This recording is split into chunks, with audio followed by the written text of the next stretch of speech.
Indian defence से related एक बड़ी अपडेट आई है। एक रिपोर्ट के अकॉर्डिंग की high level defence ministry committee ने MRFA कंपटीशन के अंतर्गत 5th जनरेशन प्लेटफॉर्म को इंक्लूड करने का सजेशन दिया था। MRFA के अंडर जो रिक्वायरमेंट है ये ट्रांसफर ऑफ टेक्नोलॉजी और मैन्युफैक्चरिंग की है और यहाँ पर रशिया के साइड से ही ये पूरा किया जा सकता है क्योंकि अमेरिका ट्रांसफर और टेक्नोलॉजी करने में इंटरेस्टेड नहीं है।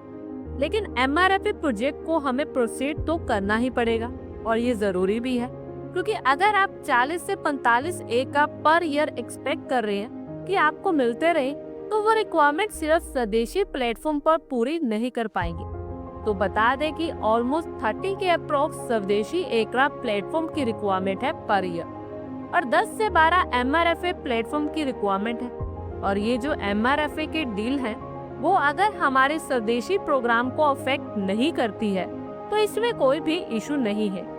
इसी के साथ एक रिपोर्ट आई है जो रफाल को फेवर कर सकती है। तो डिसॉल्ट के CEO द्वारा ये हिंट दिया गया है कि रफाल की जो फाइनल असेंबली लाइन है वो इंडिया में ऑपरेट हो सकती है। ये बात हम जानते ही हैं कि मैसिव रफाल के जो ऑर्डर्स हैं वो पेंडिंग में पड़े और इनको पूरा करने के लिए डिसॉल्ट एविएशन को अपनी प्रोडक्शन कैपेसिटी को बढ़ाने की रिक्वायरमेंट है। 36 एयरक्राफ्ट को वो अपनी करंट प्रोडक्शन लाइन से प्रोड्यूस कर सकते हैं, वो भी फिलहाल सफिशिएंट नहीं होगा। तो कम से कम 4 एयरक्राफ्ट पर मंथ यानी अप्रोक्सीमेटली 48 एयरक्राफ्ट पर ईयर के अकॉर्डिंगली इन्हें रफाल को प्रोड्यूस करना होगा, तभी जाकर ये अपने ग्लोबली और डोमेस्टिक ऑर्डर्स को कंप्लीट कर पाएंगे। अगर इंडियन एयरफोर्स भी रफाल के ऑर्डर कर देती है तो इन पर और भी ज्यादा लोड आ जाएगा।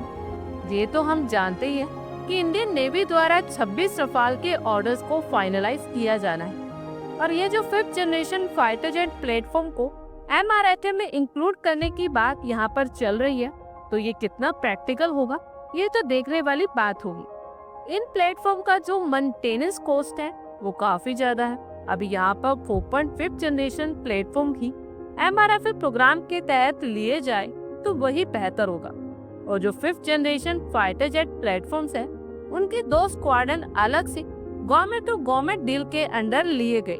इसीलिए डिसॉल्ट यहाँ पर इंडिकेशन दे रहा है कि फाइनल असेंबली लाइन रफाल की इंडिया में खोल सकता है।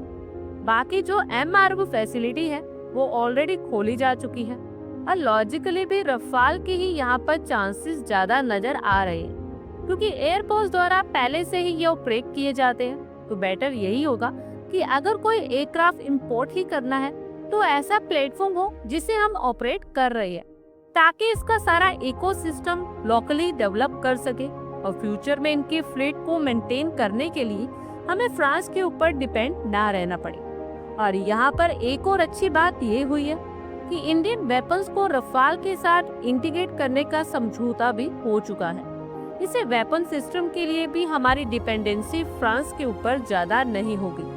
साथ में हम जेट इंजन को लेकर भी नेगोशिएट कर सकते हैं। फ्रांस द्वारा पहले ही जॉइंट डेवलपमेंट को प्रपोज किया जा रहा है जिसके तहत वो जॉइंट IPR के लिए भी तैयार है। अब भारत सरकार को ज्यादा टाइम को वेस्ट ना करते हुए MRFA प्रोजेक्ट को आगे बढ़ाना चाहिए।